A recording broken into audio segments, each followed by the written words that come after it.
Introducing newly launched Midea 8-place setting tabletop dishwasher. अब unboxing सुरु गरौँ। प्याकेजिङ पनि दामी छ, good packaging. Premium stylish control panel. ल अब यसलाई खोलेर हेरौँ। यसमा 2वटा बास्केट र एउटा कटलेरी र्याक आउँछ।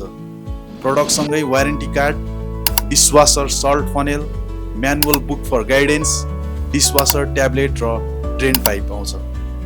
यदि तपाईलाई यो eight place setting table top dishwasher चाहिएको छ भने आजै यसै घरलाई सम्पर्क गर्नुहोस्।